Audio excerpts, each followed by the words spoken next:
الحمد لله نحمده ونستعينه ونستغفره ونؤمن به ونتوكل عليه ونعوذ بالله من شرور أنفسنا من يهد الله فلا مضل له ومن يضلله فلا هادي له ونشهد أن لا إله إلا الله وحده لا شريك له لا وزير له ولا نظير له ولا مثل له ولا مثيل له ونشهد أن سيدنا ومولانا وأولانا محمدا عبده ورسوله أما بعد فأعوذ بالله من الشيطان الرجيم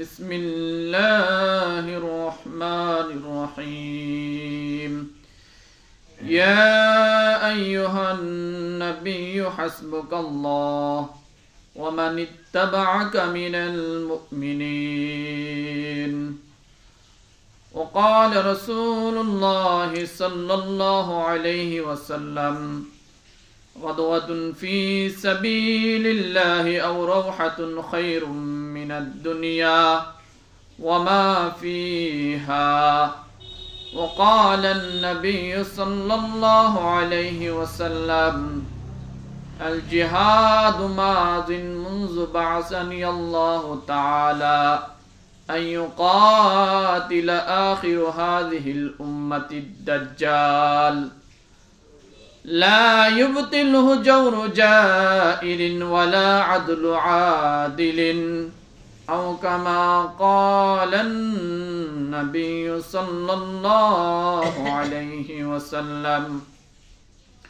بلغ العلا بكماله كشف الدجى بجماله حسنت جميع خصاله صلوا عليه وآله الحمد لله মুআজ্জাজ মুকাররম সম্মানিত হাজিরিনের মজলিস মহান রব্বুল আলামিনের অসংখ্য শুকরিয়া আদায় করি যে আল্লাহ রব্বুল আলামিন আমাদেরকে জুমাবারে সবার আগে মসজিদে আসার তৌফিক দান করছেন সেজন্য দিল থেকে শুকরিয়া আদায় করি আলহামদুলিল্লাহ মহান রব্বুল আলামিনের বিশেষ অনুগ্রহ বিদায় আমরা আসতে পারছি সবার আগে আমাদের যে সুস্থ সবল এবং জ্ঞানী গুণী অনেকেই আছেন এই মহল্লায় তারা আসতে পারে নাই তো এটা হচ্ছে এত জ্ঞান গুণ এগুলো তাদেরকে যদি নেক কাজে আগে না বাড়াইতে পারে তাহলে এই জ্ঞান এবং গুণের আল্লাহ তাআলার কাছে কোনো দাম নাই দাম হচ্ছে আল্লাহ তাআলার কাছে যে জ্ঞান এবং যে গুণ যে স্বাস্থ্য এবং যে সুস্থতা যে সময় মানুষকে আল্লাহর কাজের দিকে দ্রুত দৌড়ায় নিয়ে যায় সেটাই হচ্ছে কি আসল প্রকৃত যাই হোক আমরা আসতে পারছি সেজন্য আল্লাহ তাআলার শুকরিয়া আপনারা জানেন মাঝখানে 2 সপ্তাহ যদিও আলোচনা করি নাই ধারাবাহিক রাসূল সাল্লাল্লাহু আলাইহি ওয়াসাল্লামের সিরাত আলোচনা করতেছিলাম তো আল্লাহ রাসূল সাল্লাল্লাহু আলাইহি ওয়াসাল্লাম 6ষ্ঠ হিজরিতে অর্থাৎ নবুয়তের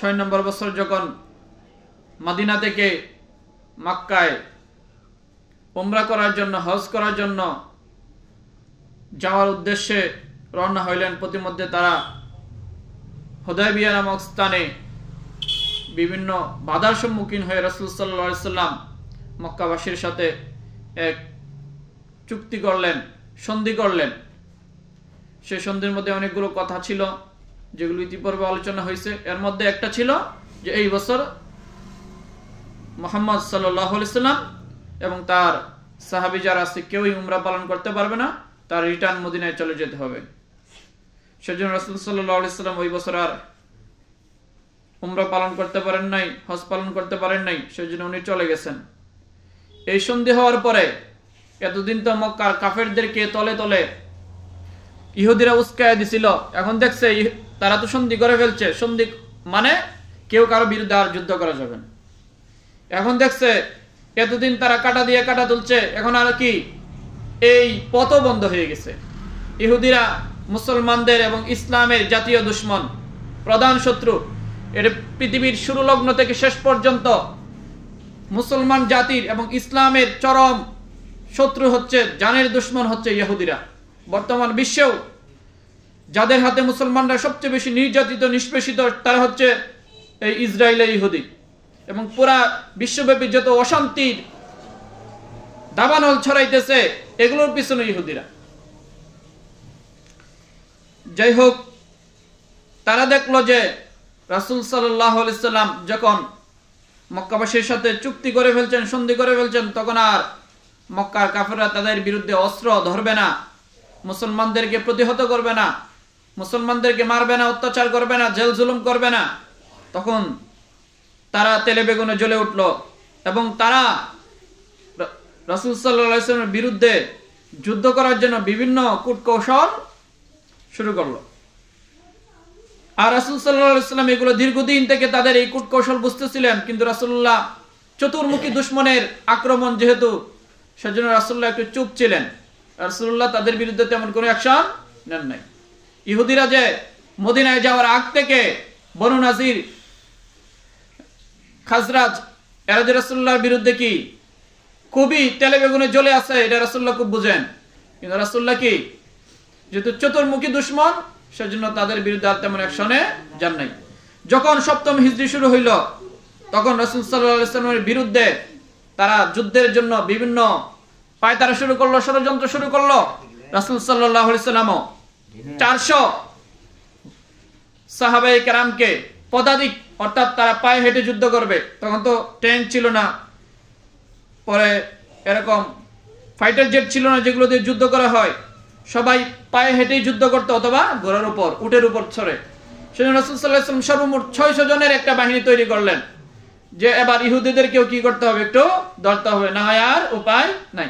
সেজন্য রাসূল সাল্লাল্লাহু আলাইহি ওয়াসাল্লাম 400 জনকে পদাতিক নিযুক্ত করলেন এবং 200 জন কি অশ্বারোহী, অর্থাৎ ঘোড়ায় চড়ে তারা কি করবেন, যুদ্ধ করবেন। তো যারা ঘোড়ায় চড়ে করবেন ওরা তো সামনে থাকবে সাধারণত। সেজন্য রাসূল সাল্লাল্লাহু আলাইহি ওয়াসাল্লাম এই 600 জনের একটা বাহিনী নিয়ে খাইবারে গেলেন।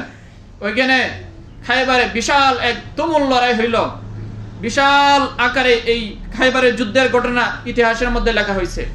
সংক্ষিপ্ত পরিসরে বলি, এই খাইবার যুদ্ধের মধ্যে তুমুল লড়াই যখন হইল, তখন এই যুদ্ধের মধ্যে সবচেয়ে বেশি বীরত্বের এবং বেশি ক্ষমতার দাপট দেখাইল হযরত আলী রাদিয়াল্লাহু তাআলা। আলী রাদিয়াল্লাহু তাআলা কি হচ্ছেন, বীর পহলওয়ান যোদ্ধা। আমরা জানি আলীউল মুরতাদা রাদিয়াল্লাহু তাআলা আমরা পড়ি, আলী রাদিয়াল্লাহু তাআলা হচ্ছেন কি বীর যোদ্ধা। সেজন্য আলী রাদিয়াল্লাহু তাআলা যে একটা গেট ছিল, গেট খাইবারের মধ্যে একটা স্থান, এটা হচ্ছে কৃষি প্রধান এলাকা। ওই গেটকে প্রায় 70 জন মিলে লড়াইতে পারে নাই, কিন্তু আলী রাদিয়াল্লাহু তাআলার চোখ, এই সময় আমরা চোখ উঠে না, আলী রাদিয়াল্লাহু চোখ উঠছিল।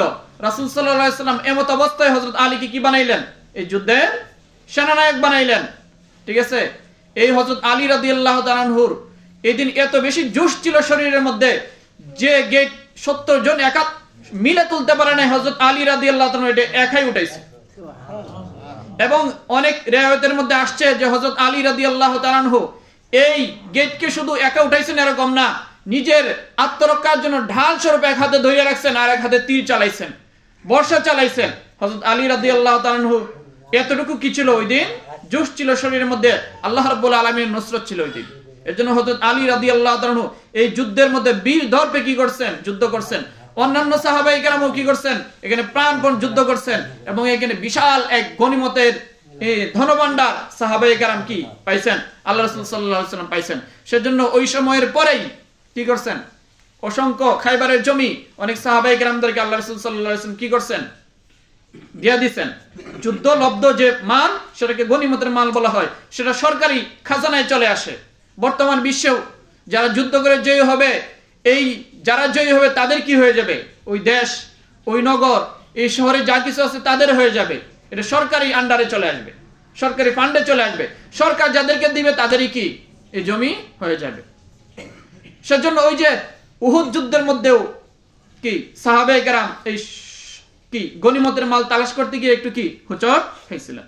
যাই হোক, সাহাবায়ে কেরাম রাদিয়াল্লাহু আনহু যাদেরকে মক্কা থেকে বের করে দিছিল কাফেররা, তারা কিন্তু আবার যেহেতু এটা কাফেররা এটা দখল করে ফেলছে, সেজন্য এই ভূমির মালিক আর তারা রয় নাই, বরং এটা কি হয়ে গেছে, সরকারি ফান্ডে চলে গেছে।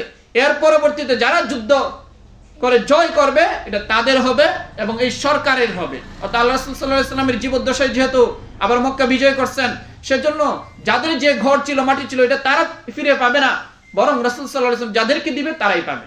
কারণ এটা কি হয়ে গেছে, এটা আল্লাহরই কি আয়াত আছে যে এই যাদেরকে মক্কা থেকে বের করে দিছে তারা কি এই জমির মালিকানা হারায় ফেলছে। কারণ যুদ্ধে যদি জয় না হইতো তাহলে তো এই জমির মালিকানা তার কোনোদিনই হইতো না, এই বাড়ির মালিক তার কোনোদিনই হইতো না। সেই জন্য যুদ্ধ করে যেহেতু জয় করছে, সেজন্য এখানে অবদান সবার। এটা হচ্ছে সরকারি ফান্ড, সরকারি ফান্ড থেকে আল্লাহ রাসূল যাদেরকে দিচ্ছেন তারা কি পাবেন। এজন্য খায়বার যুদ্ধের মধ্যে বিশাল, এবং এই খায়বার যুদ্ধের মধ্যে এমন পিটা দিছে ইহুদিরা, একদম এখনো বর্তমানেও মুসলমানরা যদি ঐক্যবদ্ধভাবে খায়বারের যে প্রতিশ্রুতি, খায়বারের যে জোশ ছিল সাহাবায়ে কেরামের, খায়বার যে ঐক্যবদ্ধভাবে যে হামলা করছিল সাহাবায়ে কেরাম, এবং যেভাবে বীর ধর্পে কি করছিল ইহুদিদের বিরুদ্ধে রুখে দাঁড়াইছিল, এভাবে যদি দাঁড়াইতে পারে ইহুদিরা ওই খায়বারের মতো কি পালাইয়া এই বিশ্ব থেকে একবারে বিশ্বের মানচিত্র থেকে মুছে যাবে ইনশাআল্লাহ। এর জন্য এই খায়বারের এই যুদ্ধের প্রেক্ষাপট আমাদের জন্য অনুপ্রেরণা। এখানে কি মুসলমানরা কম ছিল সংখ্যায়, তারা বেশি ছিল। মুসলমানদের সংখ্যায় কি ছিল, সব যুদ্ধে কম ছিল, তারা কি ছিল, বেশি ছিল। এরপরে ফাদাক বিজয়, এখানেও এই 7ম হিজরিতেই আল্লাহ রাসূল সাল্লাল্লাহু আলাইহি ওয়াসাল্লাম নিজে না গিয়ে আরেকটা ক্ষুদ্র সাহাবায়ে কেরামের দলকে পাঠাইয়া ওই ফাদাক একটা জায়গা আছে, এটাকে আল্লাহ রাসূল সাল্লাল্লাহু আলাইহি ওয়াসাল্লাম এই 7ম হিজরিতে কি করেন, বিজয় করেন। মদিনার জিন্দেগি রাসূলুল্লাহর কি বিজয়ের ধারা, রাসূল সাল্লাল্লাহু আলাইহি ওয়াসাল্লাম যতদিন জীবিত ছিলেন কি একের পর এক অঞ্চল কি করছেন, বিজয় করছেন। এরপরে হযরত আবু বকর সিদ্দিক, হযরত ওমর ফারুক রাদিয়াল্লাহু তাআলা আনহুর ইতিহাস আমরা যদি পড়ে থাকি জানবো যে হযরত ওমর রাদিয়াল্লাহু তাআলা এত বেশি জয় করছে যে পুরা বিশ্বের অর্ধেক হযরত ওমর রাদিয়াল্লাহু তাআলা আনহুর শাসনের করায় তলে কি চলে গেছে। অর্থাৎ হযরত ওমর রাদিয়াল্লাহু তাআলা পুরা বিশ্বের অর্ধেকটা কি করছেন, নিজে শাসন করছে। এর জন্য যেখানেই তারা প্রতিহত করছে মুসলমানদেরকে, সেখানে মুসলমানরা তাদেরকে কি করছে, আবার পাল্টা আঘাত করছে। কোথাও আর ঘুরে দাঁড়াইতে পারে নাই ইহুদি, খ্রিস্টান এবং বিধর্মীরা। সুতরাং এই মুসলমানদের বিজয়ের ধারা কিভাবে অর্জন হয়েছিল, আল্লাহর আইনকে মেনে এবং আল্লাহর কোরআনকে মেনে, কোরআনকে ফলো করে। সেজন্যই তাদের অল্প কি পুঁজি নিয়ে, অল্প সংখ্যক মানুষ নিয়েও অনেক লক্ষ লক্ষ সৈনিকের সাথে তাদের কি হয়েছে, জয় হয়েছে। এরপর 8ম হিজরি, যেহেতু সময় কম অল্প পরিসরে বলে ফেলতেছি, ওইখানেও বিশাল এক যুদ্ধ হয়, সেটাকে বলা হয় মুতার যুদ্ধ, যেটাও কি ইসলামের ইতিহাসে একদম ঐতিহাসিক এক যুদ্ধ, যেটাকে মুতার যুদ্ধ বলা হয়। সেখানে প্রথম সেনাপতি ছিলেন যায়েদ ইবনে হারেস, রাসূল সাল্লাল্লাহু আলাইহি ওয়াসাল্লামের কি পালক পুত্র যায়েদ ইবনে হারেস। আল্লাহ রাসূল সাল্লাল্লাহু আলাইহি ওয়াসাল্লাম ওই মুতার যুদ্ধে যখন পাঠাইলেন, এর প্রেক্ষাপট একটা আছে। ওইখানে আল্লাহ রাসূল সাল্লাল্লাহু আলাইহি ওয়াসাল্লাম সিরিয়ার বালকা শহরে বাইতুল মুকাদ্দাস থেকে প্রায় 2 মঞ্জিল দূরে বসরার একজন দূত নিযুক্ত করেন, হারিস ইবনে উমাইর। হারিস ইবনে উমাইরকে ওই রোমান, অর্থাৎ বর্তমান ইতালি এবং প্যারিস যেগুলো আছে, এই কান্ট্রিগুলো, এই রোমানরা কি করছে, রোমানদের আরেক কি শাসনকর্তা বসরার আমর ইবনে সুরাহবিল, সে হারিস ইবনে উমাইর রাদিয়াল্লাহু তাআলাকে হত্যা করছে। এটা হচ্ছে কি রাষ্ট্রদূত। আমাদের যেরকম বিভিন্ন দেশের রাষ্ট্রদূত আছে না, অনুরূপ রাসূল সাল্লাল্লাহু আলাইহি ওয়াসাল্লামের পক্ষ থেকে বসরাতে ছিল আমর ইবনে কি উমাইর, হারিস ইবনে উমাইর, আর রোমানদের পক্ষ থেকে ছিল আমর ইবনে সুরাহবিল। ওই আমর ইবনে সুরাহবিল হারিস ইবনে উমাইরকে হত্যা করার কারণে রাসূল সাল্লাল্লাহু আলাইহি ওয়াসাল্লাম তার বদলা নেওয়ার জন্য ওই মুতার যুদ্ধের জন্য কি করেন, তৈরি হন। কারণ একজন রাষ্ট্রদূতকে হত্যা করা মানে কি, এক দেশের বিরুদ্ধে কি করা, যুদ্ধ ঘোষণা করা। বিভিন্ন হাই কমিশনার যারা আছে আমাদের বিভিন্ন দেশের মধ্যে, বিভিন্ন দেশে কি আছে, রাষ্ট্রদূত আমাদের আছে।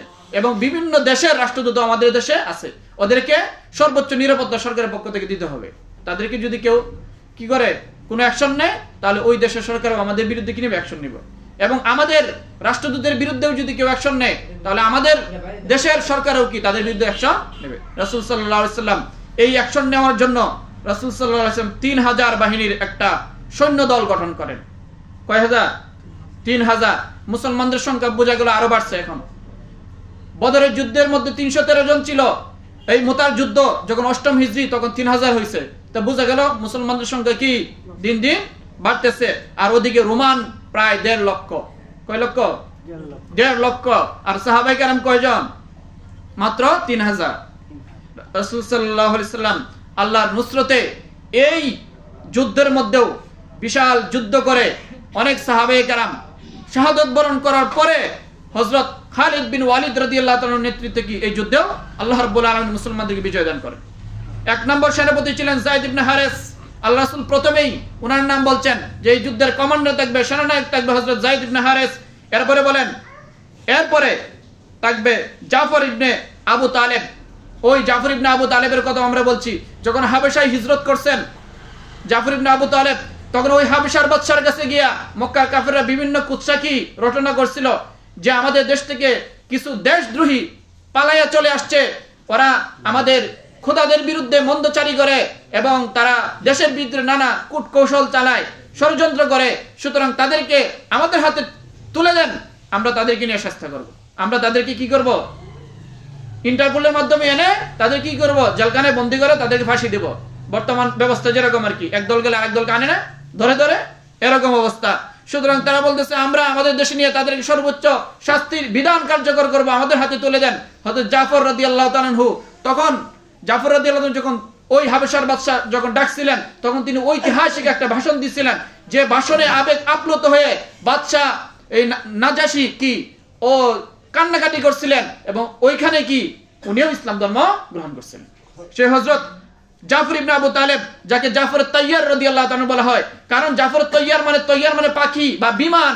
আল্লাহ রাসূল সাল্লাল্লাহু আলাইহি ওয়াসাল্লাম বলেন যে আমার এই জাফর, ঠিক আছে, আবু তালেবের ছেলে, আমার চাচতো ভাই, সে এই মুতার যুদ্ধে শাহাদাত বরণ করবে এবং আমি তাকে দেখছি এই মেরাজের রজনীতে সে জান্নাতের মধ্যে সবুজ পাখি হয়ে উঠতেছে। সুতরাং ওই জাফর রাদিয়াল্লাহু তাআলা আনহুকে উনি যুদ্ধের সেনাপতি বানাইলেন ওই মুতার যুদ্ধে। লাগাতার 3 জন সেনাপতি। কারণ কি? কারণ একজন সেনাপতি হইলে যুদ্ধ কি চলে যায়। আল্লাহ রাসূল বুঝতে পারছিলেন ওহির মাধ্যমে যে হযরত হারেস, যায়েদ ইবনে হারেস, উনি কি জীবিত থাকবেন না, ওনাকে কাফেররা হত্যা করে ফেলবে, শাহাদাত করে ফেলবে। সুতরাং এরপরে কে মুসলিম দলের নেতৃত্ব দিবে, এজন্য হযরত রাসূল করিম সাল্লাল্লাহু আলাইহি ওয়াসাল্লাম জাফর ইবনে আবু তালেবের নাম ঘোষণা করলেন। এরপরে উনি বলেন যে উনার পরে কে কি হবে, যুদ্ধের সেনাপতি হবে। উনি বলেন এরপর হবে আব্দুল্লাহ ইবনে রাওহা। আব্দুল্লাহ ইবনে রাওহা কি রাসূলুল্লাহ সাল্লাল্লাহু আলাইহি ওয়াসাল্লামের এক ঘনিষ্ঠ আস্থাভাজন সাহাবী এবং ইসলামের জন্য নিবেদিত প্রাণ। সব সাহাবায়ে কেরামের রাসূলুল্লাহর জন্য কি নিবেদিত প্রাণ, ইসলামের জন্য নিবেদিত প্রাণ, সবকিছু উৎসর্গ করতে রাজি। এই 3 জনের নাম বললেন। এরপর নুমার ইবনে ফুনহুস একজন আছেন ইহুদি, উনি বললেন যে এই 3 জনের নাম বলার অর্থ হচ্ছে, উনি এটা বুঝতে পারলেন যে রাসূল 3 জনের নাম কেন বললেন। উনি বুঝতে পারছেন যে এই 3 জনই কি হয়ে যাবেন, যুদ্ধের ময়দানে শহীদ হয়ে যাবেন। সেজন্যই তো রাসূল সাল্লাল্লাহু আলাইহি ওয়াসাল্লাম একের পর এক নাম ঘোষণা করছেন। কারণ উনি বলছেন যে আমাদের ইহুদিদের নবী, বনি ইসরাইলের নবী মুসা আলাইহিস সালাম যদি কোনো যুদ্ধের মধ্যে 100 জন সেনাপতির নামও বলতেন, তাহলে 100 জনই তারা কি হয়ে যাবে, শহীদ হয়ে যাবে। এটা নবীদের একটা কি, একটা মুজিজা। তারা যাদের নাম ঘোষণা করে লাগাতার তারা কি হয়ে যান যুদ্ধের ময়দানে। এটা ইঙ্গিত বহন করে একজনের পর আরেকজনের নাম ঘোষণার অর্থ এটাই যে প্রথম জন কি করবেন, শাহাদাত বরণ করবেন, কাফের বেদিনদের হাতে হত্যা হয়ে যাবেন। সুতরাং রাসূল সাল্লাল্লাহু আলাইহি ওয়াসাল্লাম এই 3 জন সাহাবী ওই কি মুতার যুদ্ধের মধ্যে কি শাহাদাত বরণ করেন। এরপর রাসূল সাল্লাল্লাহু আলাইহি ওয়াসাল্লামের সাহাবায়ে কেরাম একটু মনোবল হারাই ফেলছে এই যুদ্ধের মধ্যেই। এরপরে হযরত ওই খালিদ বিন ওয়ালিদ, যিনি উহুদ যুদ্ধে নেতৃত্ব দিয়ে কাফেরদেরকে বিজয় এনে দিয়েছিলেন, ওই খালিদ বিন ওয়ালিদ যাকে সাইফুল্লাহ বলা হয়, আল্লাহর তরবারি বলা হয়, উনি এসে আবার মুসলমানদের মনোবলকে, হিম্মতকে আবার শক্ত করার জন্য আবার যুদ্ধের মোড় ঘুরাই দিলেন। এবং উনি এই যুদ্ধের মধ্যে কি 9টা তরবারি একাই কি যুদ্ধ করে অর্থাৎ কাফেরদেরকে শায়েস্তা করে 1.5 লক্ষ কাফের তাদেরকে শায়েস্তা করে কি করছেন, ভাঙছেন।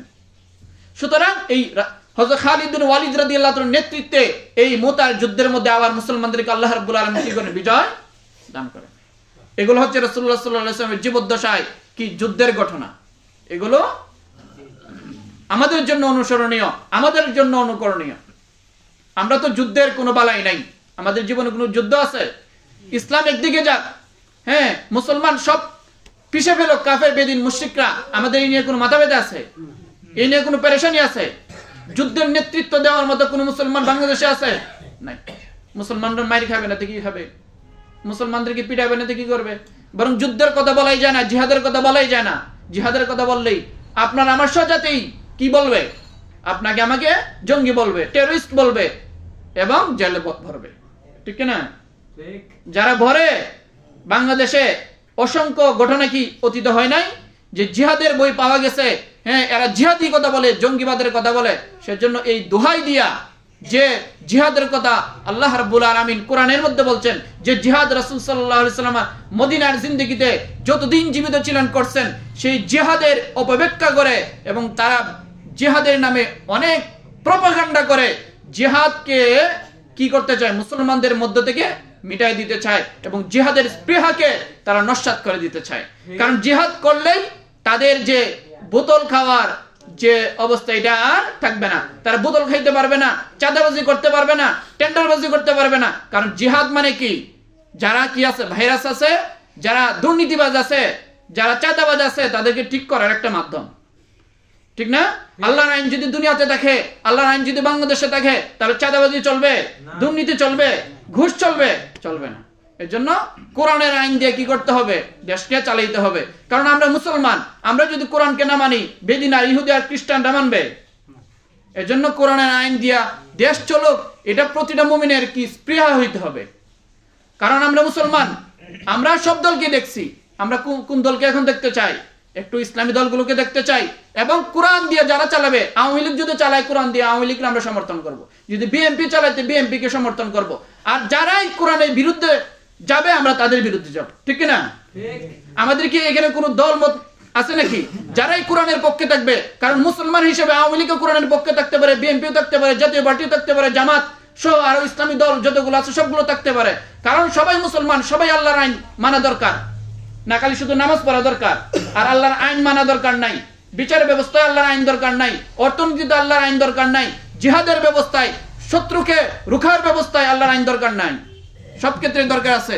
সেজন্য যারাই যখনই কি থাকবে, আল্লাহর আইনের পক্ষে থাকবে, যে কোনো বিধানের পক্ষে থাকবে, আমরা তাদের পক্ষে আছি। আর যারাই ইসলামের আইনের বিপক্ষে এবং ইসলামের বিপক্ষে, মুসলমানদের বিপক্ষে থাকবে, আমরা তাদের কি আছি, বিরোধী আছি। আমাদের আলগা কারোর সাথে ফিরিত নাই, আবার আলগা কারোর সাথে কি নাই, দুশ্মনেও নাই, কারো কোনো কি নাই, সিল মারা নাই। সে যদি আমার ভাইও হয়, আমার বাবাও হয়। সাহাবায়ে কেরামের বদরের যুদ্ধ থেকে আমরা শিখছি যে সাহাবায়ে কেরাম নিজের বাবার বিরুদ্ধে, নিজের চাচার বিরুদ্ধে, নিজের ভাইয়ের বিরুদ্ধে কি করছেন, অস্ত্র ধরছেন কিনা? বদরের যুদ্ধের মধ্যে সাহাবায়ে কেরাম যাদের সাথে যুদ্ধ করছিলেন, তারা হচ্ছেন কেউ কারো বাবা, কেউ কারো কি চাচা, কেউ ভাই, কেউ ভাতিজা, এরকম, ঠিক না? কারণ নিজেরা যুদ্ধ করছেন কিসের খাতিরে? ইসলামের খাতিরে। কারণ ইসলামের ব্যাপারে কারোর সাথে কি নাই, আপোষ নাই। সে যদি নিজের পিতাও হয়, নিজের পুত্রও হয়, নিজের স্ত্রীও হয়, নিজের ভাই হয়, কারোর সাথে কি চলবে না, আপোষ চলবে না। সেজন্য আমরা আওয়ামী লীগ, বিএনপি, জাতীয় পার্টি কোনো কিছুই চিনি না। আমরা চিনি যারা ইসলামের পক্ষে তাদেরকে, আর যারা ইসলামের বিপক্ষে তাদেরকে। আমাদের পরিচয় একটা, আমরা ইসলামের পক্ষের শক্তি, আর একটা পরিচয় হচ্ছে আমরা ইসলামের কি, যারা বিরুদ্ধে আছে আমরা তাদের বিপক্ষের শক্তি, ঠিক না? সুতরাং আমাদের নির্দিষ্ট কোনো দলের ব্যাপারে আমাদের কোনো কি নাই, প্রতিহিংসা নাই, কোনো শত্রুতাও নাই, কোনো ভালোবাসাও নাই। আল্লাহ রাসূল সাল্লাল্লাহু আলাইহি ওয়াসাল্লাম বলেন, মান হাব্বা লিল্লাহ ওয়া আবগাদা লিল্লাহ ওয়া মানা আনিল্লাহ ফাকাদ ইসতাকমালাল ঈমান। যে আল্লাহর জন্য কাউকে ভালোবাসে, আল্লাহর জন্য কাউকে ঘৃণা করে, তা সে হচ্ছে কি প্রকৃত মুমিন। সেজন্য যারা আল্লাহর পক্ষে থাকবে আমরা সব সময় তাদেরকে ভালোবাসি, যারা আল্লাহর বিপক্ষে থাকবে আমরা তাদেরকে সব সময় ঘৃণা করি। এটা মুমিনের সিফত হইতে হবে, না হয় মুমিন কি হইতে পারবে না, মুমিন হইতে পারবে না, ঠিক আছে? এজন্য আল্লাহ রাব্বুল আলামিন আমাদেরকে সর্বক্ষেত্রে, যাতে সব বিষয়ে, যাতে ব্যক্তি জীবন, সামাজিক জীবন, পারিবারিক জীবন, রাষ্ট্রীয় জীবন, আন্তর্জাতিক জীবন, সর্বক্ষেত্রে সর্ব বিষয়ে যাতে আমরা ইসলামের পক্ষে থাকতে পারি এবং আল্লাহর আইনকে ফলো করতে পারি, আল্লাহ রাব্বুল আলামিন আমাদেরকে সেই তৌফিক দান করুন। ওয়া আখির দাওয়ানা আলহামদুলিল্লাহি রাব্বিল আলামিন।